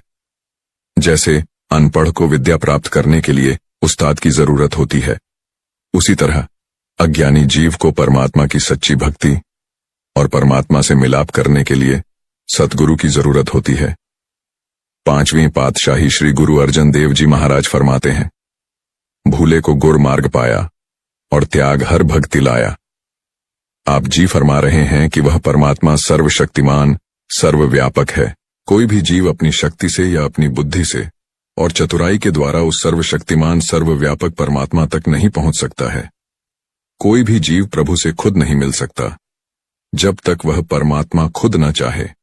परमात्मा हर एक जीव के अंदर है, मगर मिलता सद्गुरु की दया और सहायता से ही है। 3री पातशाही श्री गुरु अमरदास जी महाराज फरमाते हैं, घर अंदर सब वर्त है, बाहर कुछ नाही। गुरु प्रसाद पाइए, अंतर कपट खुला ही। आप जी फरमा रहे हैं कि परमात्मा की प्राप्ति के लिए परमात्मा से प्रेम होना जरूरी है। परमात्मा निराकार है और जीव देहधारी है। देहधारी जीव निराकार परमात्मा से प्रेम नहीं कर सकता। ये परमात्मा सद्गुरु के रूप में प्रकट होकर जीव के अंदर अपना प्रेम पैदा करता है। प्रेम को केवल प्रेम से ही काटा जा सकता है। जब तक हृदय में सतगुरु के रूप में प्रकट हुए हरि का प्रेम पैदा न हो तो जीव आत्मा संसार का मोह कभी नहीं त्याग सकती। देहधारी परमात्मा या सतगुरु का प्रेम ही जीव आत्मा को संसार के प्रेम से मुक्त करके अपने साथ मिलाने का असल साधन है। प्रेम भक्ति से ही जीव का छुटकारा होता है और जीवात्मा को प्रेम भक्ति का आधार बख्शने के लिए वह परमात्मा खुद साधु रूप में प्रकट होता है। गुरु अर्जन देव जी महाराज फरमाते हैं, अंध को काठारा, प्रेम भक्ति होवत विस्तारा, साधु रूप अपना तन धारा, महा अगणते पाप उभारा। आपा जी फरमाते हैं कि अनंत काल से परमात्मा से बिछड़कर रचना में भटक रहे जीव के सिर पर अनगिनत कर्मों का कर्ज है। कोई भी जीव अपने बल या बुद्धि से यह कर्म नहीं चुका सकता है। परमात्मा गुरु का रूप धारण करके जीव आत्मा रूपी पुत्र को कर्मों के कर्ज से मुक्त करवाकर उसे अपने साथ मिलाने का प्रबंध करता है। गुरु अमरदास जी फरमाते हैं, नानक जिनको सद्गुरु मिला तह का लेखा निभाया। गुरु साहब जी समझा रहे हैं कि आदिकाल से प्रभु से मिलाप करने का एक ही साधन चला आ रहा है। वह साधन है शब्द नाम, और जिसकी प्राप्ति सतगुरु से होती है। बिन गुरु शब्द मन ना ही ठहरा, सिमर राम नाम अति निर्मल और त्याग में कोरा। आप जी फरमा रहे हैं कि अगर कोई गुरमुख मिल जाए और वह इसको घर का रास्ता बता दे और यह कमाई करके अंदर पर्दा खोलकर उस नाम को, उस शब्द को प्रकट कर ले जो सचखंड से उठकर समस्त खंडों ब्रह्मांडों को बनाता हुआ कण कण में व्यापक है, तो मन वश में आ जाएगा। और यह मन ब्रह्म का अंश है। यह कोई छोटी मोटी चीज नहीं है और आत्मा सतनाम का अंश है। और जब जीव गुरमुख बन जाए तो फिर कहीं इसका मन वश में आ जाता है, क्योंकि मन से बड़ा इस दुनिया में मनुष्य का कोई भी शत्रु नहीं है। और अगर यह वश में आ जाए तो फिर इससे बड़ा कोई मित्र भी नहीं है। अनेक महात्माओं ने इसे वश में करने के लिए कई उपाय किए, जग किए, तप किए, योगाभ्यास किए, तीर्थ, मूर्ति पूजा, व्रत, अन्य कई उपाय किए, मगर यह मन वश में नहीं आया, क्योंकि इस मन को वश में करने के लिए इस दुनिया में कोई दवाई है ही नहीं। और अगर है तो एक ही है शब्द, जो कि हम सभी के अंदर है, और वह गाने बजाने वाला शब्द नहीं है। कहते हैं कि बिना गुरु और बिना शब्द के मन कभी स्थिर नहीं होगा। मनुष्य सब दुनिया को तो उपदेश देता है और समझाता है, मगर अपने मन को नहीं समझाता। अगर मन वश में आ जाए फिर मुखालफत किसे। इसके साथ आपके अंदर राम अर्थात वह धुन ऊपर से आ रही है। वह आद मीठी और निर्मल है, करोड़ों पापों का नाश करने वाली है। इसके साथ अपनी आत्मा को जोड़ दो और संसार समुद्र को पार हो जाओ, और इसके बचाव का कोई दूसरा तरीका नहीं है। अगर यह बाहर से महात्मा बनकर दिखता है मगर अंदर में इसका मन काला है, तो यह पाप है और इसकी सजा दुगनी है। हमारे अंतर में अमृत बरस रहा है, मीठी और निर्मल है, करोड़ों पापों का नाश करने वाली है। इसके साथ अपनी आत्मा को जोड़ दो और संसार समुद्र से पार हो जाओ, और इसके बचाव का कोई दूसरा तरीका नहीं है। अगर यह बाहर से महात्मा बनकर दिखता है मगर अंतर में इसका मन काला है, तो यह पाप है और इसकी सजा दुगनी है। हमारे अंतर में अमृत बरस रहा है, और जब इसको पिएंगे तो मन में आ जाएगा, और इस मन को वश में करने की एक ही दवा है। मुसलमान फकीरों ने खाई है और यही ऋषि मुनियों ने खाई है। संत महात्माओं ने आत्मा को इन 9 द्वारों से निकालकर आसान से आसान अगर कोई उपाय है तो वह है नाम का सिमरन। तरीके तो और भी बहुत है मगर गृहस्थियों के लिए बहुत कठिन है। इसलिए नाम का सिमरन करके धुन की लज्जत लो, और धुन की लज्जत लेकर काम, क्रोध, लोभ, मोह, अहंकार इन सभी विकारों को छोड़ दो। मैं है मनमुग्ध कहे क्यों रहसी, बिन समझे जम का दुख सहती। अब आप जी फरमा रहे हैं कि यह मन मूर्ख है। जो दवा महात्मा देते हैं तो जब तक यह उसे नहीं खाता तब तक अनगिनत पाप और अपराध अंधाधुंध बिना सोचे समझे करता रहता है। और अगर इसको पता है तो यह क्यों करें। जब यह पापों की गठरी बांधकर चलता है तो काल इसको नरकों में सजा देता है। आपे बख्शे सतगुरु मिले, काल डंक मारे। सच पहले आप जी फरमा रहे हैं कि दुनिया में मन से बचने की कोई राह नहीं है। स्वर्गों में भी मन साथ है, दुनिया के सभी कामों में भी मन साथ है। आप अभ्यास करके सचखंड भी चले जाएं, और जब वापस आएंगे तो त्रिकुटी में मन बैठा है। मात लोक में आते वक्त मन साथ चल पड़ता है। चाहे ऊपर के देशों की लज्जत लेकर मन में आ गया, लेकिन छोड़ता नहीं है। और जब परमात्मा बचना चाहता है, सतगुरु से मिलना चाहता है, तो फिर ही यह वश में आता है। और सतगुरु ने नामदान दे दिया, और फिर जिसने मेहनत करके पर्दा खोल लिया तो उसे परमात्मा मिल गया। स्वामी जी महाराज फरमाते हैं, परमात्मा का नाम कितना ऊंचा नाम है और कितना सत्य है। फरमा रहे हैं कि अनामी और सतनाम सब पहले ही हमारे अंदर थे। कई जन्म हो गए मगर किसी ने भी मदद नहीं की। जब सतगुरु मिले तो उन्होंने अलग अलग सब दिखा दिए। अगर इसको ब्रह्म में ले जाना है तो सतगुरु ने, अगर पार ब्रह्म में ले जाना है तो भी सतगुरु ने, अगर अनामी में ले जाना है तो वह भी सतगुरु ने। मगर यह बात केवल कमाई वाले को ही समझ में आती है, साधारण लोग नहीं समझ सकते हैं। आम लोगों को क्या मालूम कि परमात्मा कहाँ है। कई तो कहते हैं कि कहीं किताबों में बंद किया हुआ है, कोई कहते हैं कहीं आकाश में छिपा हुआ बैठा है। इस दुनिया में अगर हमारा कोई है तो वह है सतगुरु, क्योंकि सतगुरु के बिना न कोई इसे अनामी ले जाएगा न सतनाम ले जाएगा। हमारे अंदर कमी किस बात की है? एक तो यह है कि हम सिमरन नहीं करते। सिमरन के द्वारा आत्मा को 9 द्वारों से निकालकर ऊपर सतगुरु के चरणों में ले जाना है। दूसरा यह है कि सतगुरु के साथ हमारा प्यार नहीं है। जब तक सतगुरु के साथ हमारा प्यार नहीं होता तो तब तक नाम अंदर नहीं खींच सकता। नाम तो सबके अंदर है, लेकिन जब तक सतगुरु से मार्ग लेकर अंदर प्रत्यक्ष नहीं कर लेते तो वह नाम जरा सा भी फायदा नहीं करता है। सतगुरु ही हमको काल से बचाएगा, सतगुरु ही ब्रह्मा में ले जाएगा, सतगुरु ही पारब्रह्म में ले जाएगा, और सतगुरु ही सचखंड में ले जाएगा। एक सत्संगी ने सवाल किया सतगुरु से कि हे सच्चे पातशाह, कि फिर तो सतगुरु ने ही सचखंड ले जाना हुआ ना। फिर महाराज बड़ा सुंदर जवाब देते हैं कि जैसे लड़का स्कूल में जाता है और वह कहे कि मेरी जगह पर मास्टर पढ़ाई कर लेगा, क्योंकि मास्टर तो पहले ही पढ़ा हुआ है, तो वह लड़का कभी नहीं पढ़ सकता, क्योंकि सतगुरु की आंखें तो आगे ही खुली हुई हैं। वह आप जिसके अंदर देखना है तो वह हमारे अंदर है, और सतगुरु ने हमें अपनी ही आंखों से दिखाना है। मन कर्मा, यह मन धर्मा, यह मन पंचतत्व जन्मा। यह कितने कर्म धर्म करता है? तो कौन करता है? मन करता है। इस संसार को बनाने वाला मन ही है। मन ने ही रेल, कार, हवाई जहाज आदि हजारों आविष्कार किए हैं, चाहे रूह की मदद से करता है। जितने वेद, शास्त्र, ग्रंथ, पोथियां हैं मन ने बनाई है।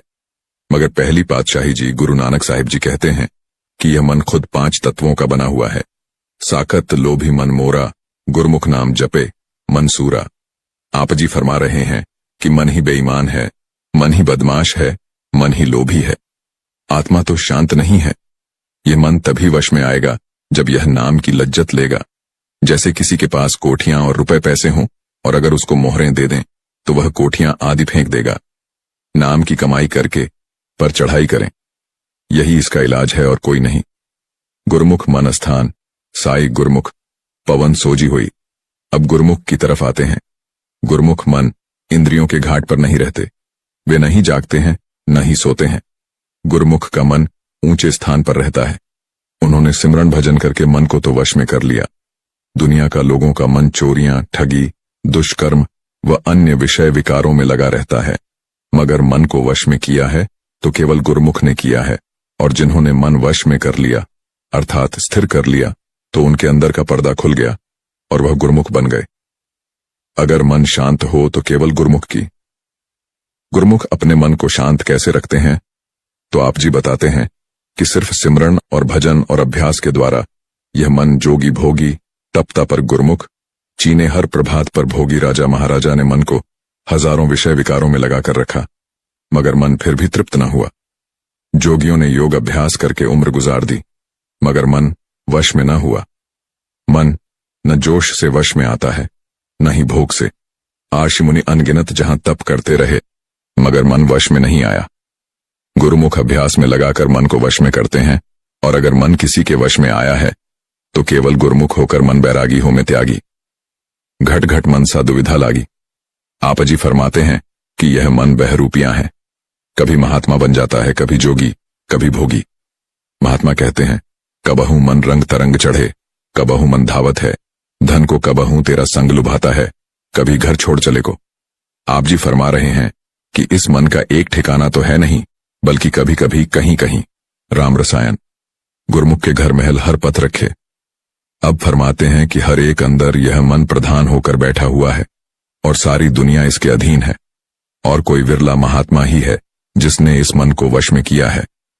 और अगर मन को वश में करने का कोई साधन है तो आप जी बार बार फरमाते हैं कि वह केवल शब्द है, नाम है। जब यह नाम रूपी रसायन की लज्जत लेगा तो मन वश में हो जाएगा, रूह अंदर चढ़ जाएगी और रूह को रोकने वाला कोई नहीं रहेगा। यह मन राजा सुर संग्राम, मन प्रभु गुरमुख नाम। अब आपा जी फरमा रहे हैं कि यह मन राजा बनकर लड़ाइयां लड़ता है। मन काल का एजेंट है और यह जीव को नाम की तरफ लगने ही नहीं देता। और यह तो सतगुरु की बहादुरी है कि वह इसको 84 के जेल खाने से निकालकर उस मालिक के साथ मिला देते हैं। जब यह सतगुरु से नाम लेकर खंडों ब्रह्मांडों पर चढ़ाई करेगा और अपने घर पहुंच जाएगा तो भाई फिर इसको किसका डर है। यह सतगुरु की कृपा से दया मेहर से नाम की भक्ति करके, नाम की कमाई करके सहज दिल कमल में पहुंच जाएगा। और उसी जगह अमृत बरस रहा है, और उस अमृत को पीकर काम, क्रोध, लोभ, मोह, अहंकार ऐसे विकार छूट जाते हैं और आशा तृष्णा खत्म हो जाती है। और यह बढ़ाई केवल नाम में है। इसके अलावा और कोई भी दवा यहां असर नहीं करती। मारे पंच अपने बस किए में ग्रास इकट्ठा किए। गुरमुख राग स्वाद अन्न त्यागे, गुरमुख मन भक्ति जागे। अब फरमा रहे हैं कि बस काम क्रोध वश में करके रूह को नाम के साथ लगा दो। फिर कहते हैं कि गुरमुख क्या करते हैं, वह हमारी तरह इन विषय विकारों की लज्जत नहीं लेते। जो राग द्वेष आदि है तो वह इनमें उलझे हुए नहीं रहते हैं। आप जी फरमा रहे हैं कि जो गुरमुख होते हैं तो वह इन रसों का भी स्वाद नहीं लेते। अब जब तक हम विषय विकारों और अन्य पदार्थों का स्वाद लेते रहेंगे तो तब तक हमारी लिव की तारें उस परमात्मा के साथ नहीं जुड़ सकती। आंखें सुंदर सुंदर रूप देखती हैं, कान मीठी मीठी बातें सुनते हैं, अर्थात किसी को गले लगाना, किसी को प्यार करना यह भी एक ऐब है। शिष्य सद्गुरु को देख ले तो बाग बाग हो जाता है। जिस तरह आत्मा अपने देश से निकली हुई है उसी तरह मन भी अपने देश से भटका हुआ है। मन ब्रह्म का अंश है। जब यह अभ्यास करके ब्रह्म में जाएगा फिर ही आत्मा अपने घर को जाएगी। उस समय जिन जिन का मन नाम की लज्जत लेगा तो जन्म जन्मों का सोया हुआ जाग पड़ेगा। तब तक इसको नाम की लज्जत नहीं आती है तो यह सोया हुआ और सोया हुआ ही चला गया। अनहद सुन्न, मान्या शब्द विचारी, आत्म चीनी नैनकारी। अब आप जी फरमा रहे हैं कि मन किसी दबाव से वश में नहीं आता। करोड़ों जगह, करोड़ों तप, करोड़ों ही पुण्य कर्म कर लो, यह किसी बात से नहीं मानता। और अगर यह मानता है तो अनहद की धुन सुनकर जब यह ऊपर चढ़ाई करेगा और अनहद धुन की लज्जत लेगा तो फिर वश में आ जाएगा। और जब अनहद धुन की लज्जत आई तो काम क्रोध वश में आ जाएंगे। आत्मा आजाद हो जाएगी, नाम की लज्जत आ गई। दुनिया यही एक दवा है। यह मन निर्मल घर सोई, गुरमुख भगत भावे धुन सोई। किताबें भी पढ़ता है, सत्संग भी सुनता है और पूरी उम्र गुजर गई ऐसा करते करते। आप जी फरमाते हैं, मैं देखता हूं औरतों में भी और पुरुषों में भी, जो शब्द भी सुनते हैं, कमाई भी करते हैं, लेकिन वह लज्जत नहीं आई। और जिस दिन वह लज्जत आ गई सबको छोड़ देंगे। जो जो ऊपर चढ़ गए तो यह विषय विकार उनके नजदीक नहीं आते हैं और उनका मनुष्य जन्म में आना सफल हो जाता है। इसलिए सद्गुरु की कृपा से इसे क्या करना चाहिए कि सोते जागते, उठते बैठते, खाते पीते नाम का स्मरण करते रहो। और अगर ऐसी हालत हो जाए तो फिर पर्दा क्यों नहीं खुलेगा? जरूर खुलेगा। करोड़ों अखंड ब्रह्मांड, खुशियां, शांति इसके अंदर है। जिसको यह मिलना चाहता है तो वह खुद परमात्मा इसके अंदर है। केवल एक पूर्ण संत सद्गुरु की जरूरत है और किसी की भी जरूरत नहीं है। इसीलिए जब सद्गुरु मिल जाए तो बाकी सभी भ्रम छोड़ दो। राम रसायन माता चक्र रसायन गुरमुख जाता। आप जी फरमा रहे हैं कि चाहे करोड़ों रसायन बना लो मगर मन वश में नहीं आता।